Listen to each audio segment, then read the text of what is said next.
Hi, I'm Sheila Guillotin, and this is the Simsbury Woman. Today we're going to discuss leukemia and other blood cancers. It's expected that more than 60,000 people in the United States will be diagnosed with leukemia this year. Currently, there are an estimated 422,000 people living with or in remission from leukemia in the United States. The overall survival rate for leukemia has more than quadrupled since 1960. In recent years, the relative survival rate is still, however, only 61%, and this does not include other forms of blood cancer. My guest today is Linette Branham. Her husband Rob died from leukemia, and the Rob Branham Foundation was established to support other families who are faced with this diagnosis. I'm going to let Linette tell you all about the considerable work done by this foundation in a variety of areas, all in support of patients and their families who are coping with all forms of blood cancer. I've specifically asked Linette here today to tell our viewers about a very important and very interesting event that they have coming up on Saturday, June 17th at Rensselaer Field in East Hartford. The event has a funny name. It's called Grit and Wit, and I'll ask Linette to explain exactly what the event is all about. Welcome, Linette. Thank you very much for having me. I'm delighted. Could you, before we get into the serious stuff, very serious stuff, tell us a little bit about yourself and a little bit about Rob? Sure. I've lived in Simsbury for about 40 years now, so we kind of feel like we're, homegrown people. We moved to Simsbury back in the late 70s. I was teaching school at the time. Rob was in the broadcast business. He spent his entire professional career in the broadcast industry. And he was a runner, I would say somewhat serious runner, ran with a group of friends on a regular basis. He ran a couple of marathons. And the second time after he ran the New York Marathon, he began to feel a little heavy in his legs. So he went to the doctor for a physical, and something wasn't quite right. And he went for more blood work, and they discovered a very high white cell count. So he was sent to a hematologist. They did a bone marrow test, and unfortunately, the diagnosis came. Rob had chronic myelogenous leukemia. He was 42 at the time. Oh, my. Yeah. And it was a shock because he was healthy. He was a runner. He didn't smoke. He drank only socially. He took really good care of himself, and it was the last thing we expected. He was also an only child. So because of Rob's type of leukemia, we were given only one option for a long-term cure at that point in time, and that was a bone marrow transplant. So the doctor referred us to one of two places. He said, if we're going to do this, we're going to go to the best. You either go to Fred Hutchinson out in Seattle or Brigham and Women's Hospital in Boston. Those were the two at that time that had the most experience with bone marrow transplants with Rob's kind of leukemia, and we needed to look for an unrelated donor because he had no siblings. So we were connected to the registry on a worldwide basis, and really fortunate that they found two potential donors for Rob. So in July, it took us a while to find a donor, and Rob was on drugs in the meantime to keep him in remission. And during that time, he led a very active, regular life. The doctor said the only thing he could not do was run another marathon. He could run a half marathon, but but not the 26 miles. He said the 26 miles is going to be too much for you. And Rob kept this relatively private for a long time. He told his closest co-workers and, of course, our family and his best friends, but he didn't want anyone to feel sorry for him because he knew he could do everything he had always done. So we did. And it was in July of 1993 that we went to Boston for the transplant. And the transplant was tough. The preparation is very tough, but the transplant was successful. And then began the recuperation period. We were told initially that we needed to prepare for a couple months stay in the hospital, followed by a full year of recovery at home, pretty much in isolation. Wow. Yeah, it was pretty intense. Wow. We brought him home in early September, And unfortunately, things kind of fell apart. Really? Yeah, he had a very unusual situation happen in that he picked up some sort of little organism that's in the air because his whole immune system was compromised because of the transplant. And it takes a while for your immune system to rebuild. But because it was so compromised, this little organism crept in. And in Rob's case, which was very rare, it settled in his intestines. Oh. And it caused problems, and it ended up causing a fungus infection that couldn't be detected. Oh. He ended up back in Boston. They tried everything they could think of, but they didn't really know what they were dealing with until it was much later. Oh, that's so sad. Yeah. So, you know, it was a shock to the system, needless to say. I was 42 years old and a widow. Oh, my. And it was the last thing I expected in my life, needless to say. Of course. But a few months later, it was really funny because I remember the day that Rob passed away, some of his friends saying to me, Lynn, you know, when you're ready, we want to do something special to honor Rob.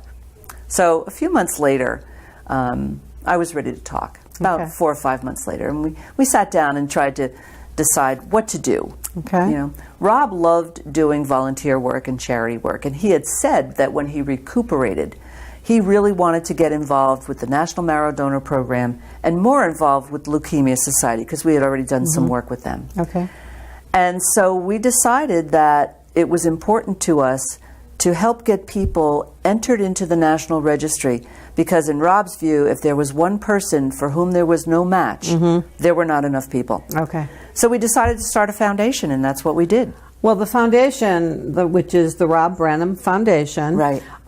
Could you give us a little more background? I know the word leukemia. Yeah. I don't think I ever really associated or thought about other blood cancers. I don't think I even thought of leukemia as a blood cancer. I knew bone marrow, but give us a little idea of how many other kinds of, because you talk about blood cancers in the plural. There are many, many kinds of blood cancers, but four primary kinds of leukemia. And then the big categories are lymphomas and myelomas, and then myelodysplastic syndrome. A blood cancer. For you to say. Yeah. Yeah.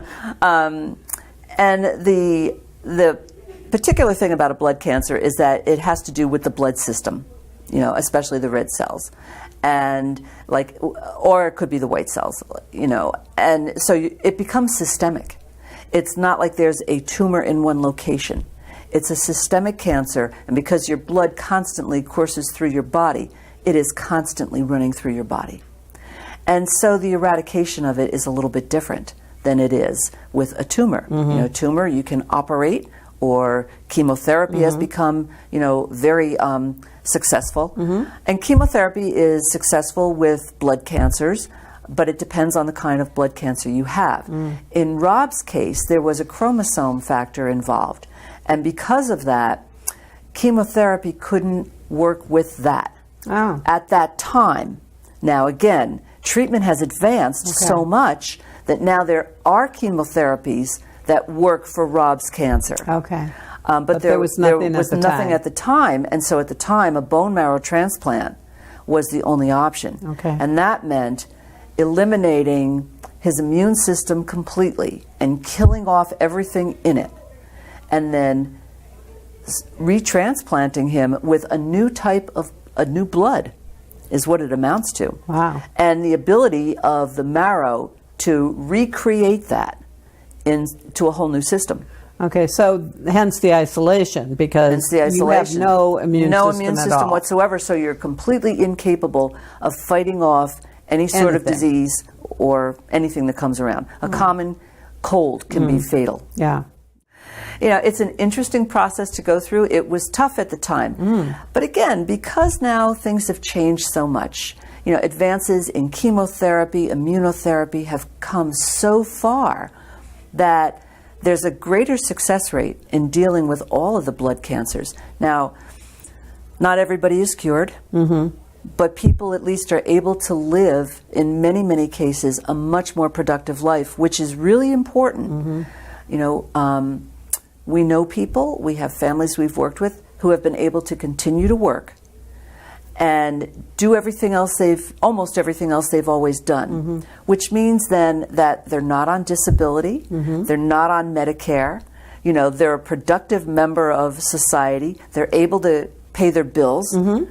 That's good. Yes. It's good for all of us. Sure. And when the family has children and the patient is an adult, then it's I'd say even more important, because you want to maintain as much of a normal family life as you can. Sure, absolutely. We've come a long way, but we have a long way to go. But you have a long way to go. Yeah. I want to talk a little bit about the foundation and the various things you do, and you've sort of itemized them into a variety of, I guess, categories. Yeah. So you've got Rob Direct. Yeah. What is that, and what does that do? That's the primary thing we do now. Okay.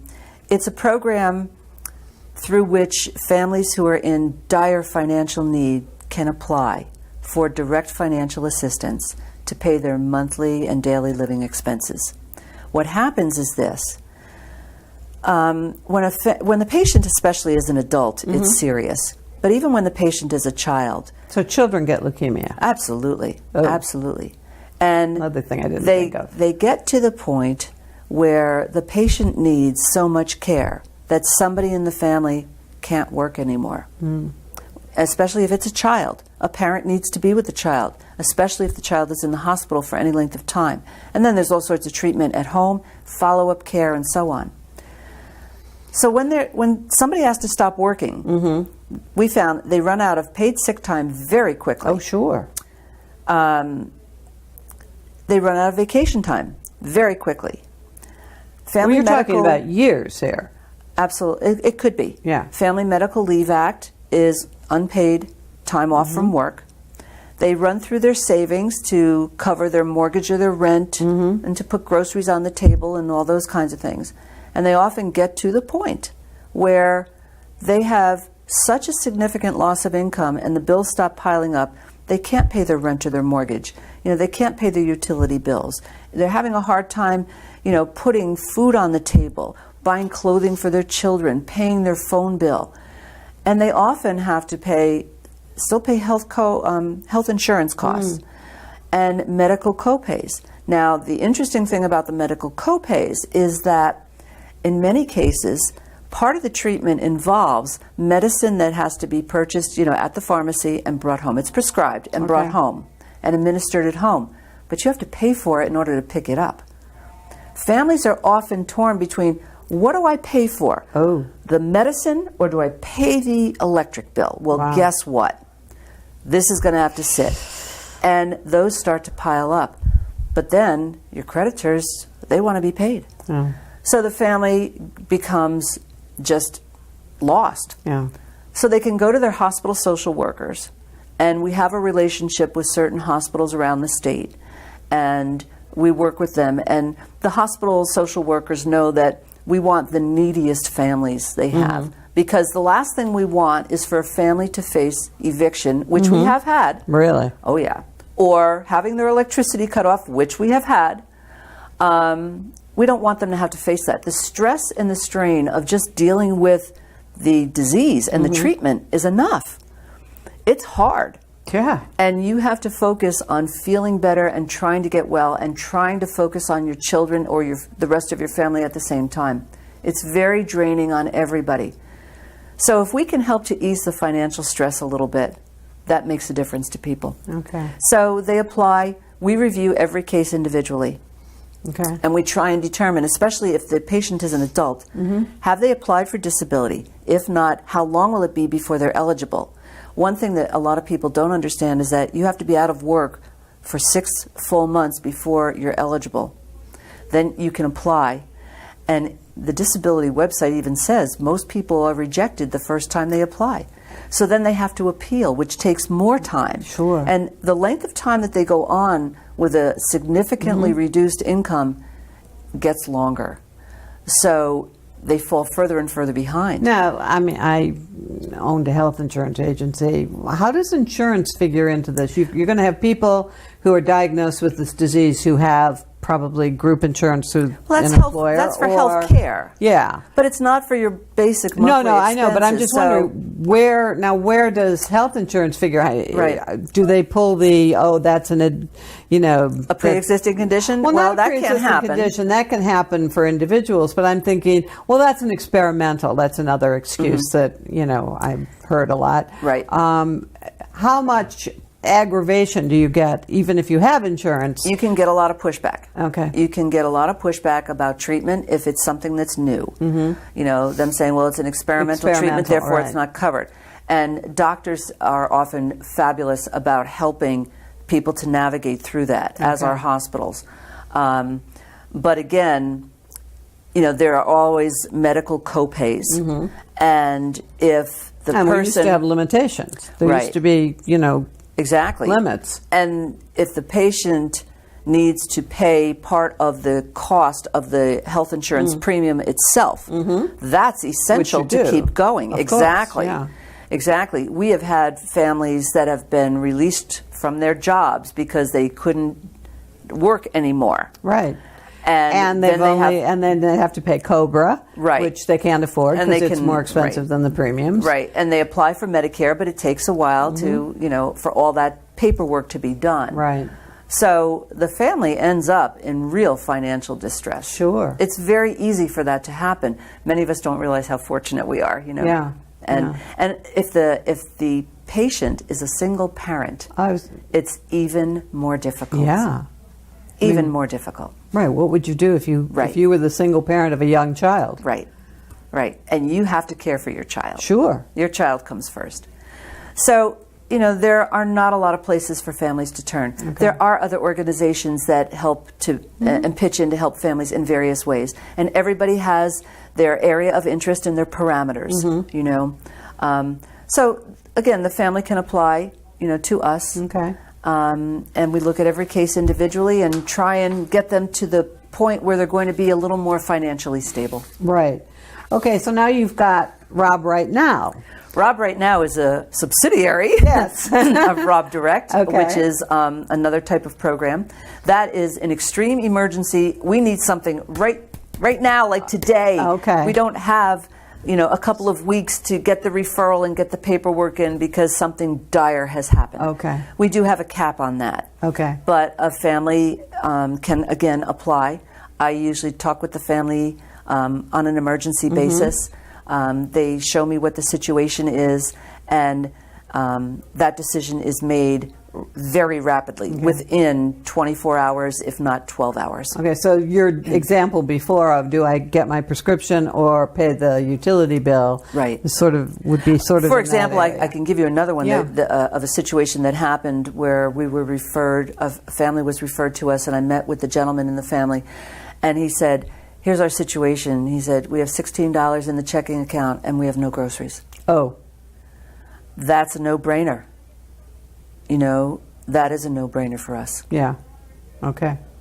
Yeah. There are certain things that families absolutely have to have. Have to have. Well, you have to, feed everyone. Right. Yeah. Okay. Right. Friends of Rob? Friends of Rob. This is a program that we would love to expand more, and it's a program that especially seeks to work with school groups that need to do service learning and earn service credit.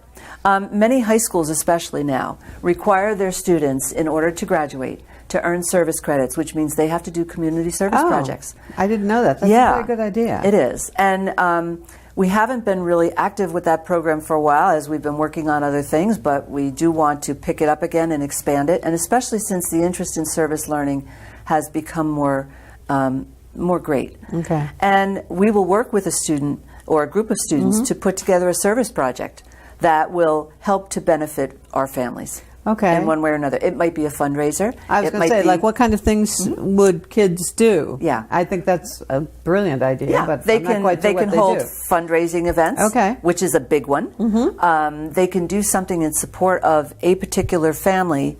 For example, if there's a family in their community, whether it is organize students to do things like mow the lawn, Oh, okay, sure. shovel the snow in the winter, cook dinners for X number of nights a week, and have them brought to the family, things like that. That's nice. Yeah. That's really, I like They that. can work with us on fundraising events that we hold. Okay. Do we have that in our local schools, or, I mean, where is Service that? learning? Yeah.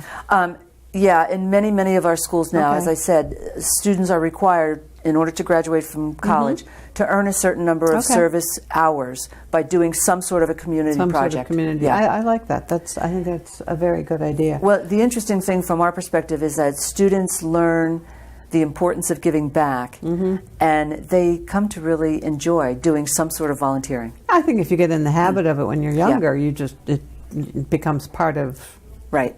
life, and you do it, and that's it's important. That's a good thing. Yeah. Just to divert, just for a quick moment, you mentioned when Rob was ill, there were 2 hospitals. Like in Connecticut now, there are more. There are more. Yale is the biggest hospital that does transplants. Okay. All the hospitals deal with blood cancers, but it's a question of how intense. I'm thinking your in treatment terms of, needs to I be. mean, because I was surprised you didn't mention like a Sloan Kettering or a Dana-Farber. Yeah, well, Dana-Farber and Brigham and Women's now are more merged than they were before. And again, it depends on the kind of treatment you need, and it depends on for many people, it depends on how long a treatment facility has been working with a particular kind of blood cancer. Okay. In our case, it was Brigham and Women and Fred Hutchinson that have been dealing with transplants. Because, chemotherapy is one thing, but transplants are different. Completely different. Yeah. We need to talk about your event that's coming up. This is one of your big fundraisers. Yes. It's got a very funny name, Grit and Wit. It does, yeah. Would you tell us? Yeah. I know it's at Rensselaer Field. I know it's on June 17th. Yes, it is. What is it? It's very, it's even from the website, a little... not quite understandable. So why don't you explain it? It's a very different event. Well, one of the things that's become really popular are obstacle course events. Oh. And most people think of something like Tough Mudder or Spartan or Trojan, which are pretty intense. Yeah. This is not intense like that. Okay. This is an obstacle course event. It's not competitive in that we're not timing people to go through it. Okay. But it's different in that it consists of 10 physical and 10 mental challenges that are designed for teams, or individuals can do them, but especially designed for teams. And children as young as 10 years old can be part of a team. Like, okay, so for tell example, me what? if you're going through if you come to a physical challenge, you may have, say, a 5-foot slatted wall of wood slats that you climb over and clamber down the other side. Oh, okay. Or a ramp that you climb up, hanging onto a rope and pulling yourself up, and you climb down the other side. Okay. Or another one is a rope wall. So it's a big, checkerboard of ropes, and you climb your way up and you climb your way down. Another one is a balance beam. Oh, okay. So there are different physical that's interesting. challenges. Now, what like are the intellectual or the They're wit puzzles. side? They're puzzles of various sorts. Okay. One, for example, that we'll have, it is a cross between Sudoku and dominoes. Okay. So it's looking for patterns. Okay. Another one is pattern blocks. Another one is a word puzzle. So another one is a color block. You have color blocks on spindles. Okay. And I think there are 4 blocks that are piled.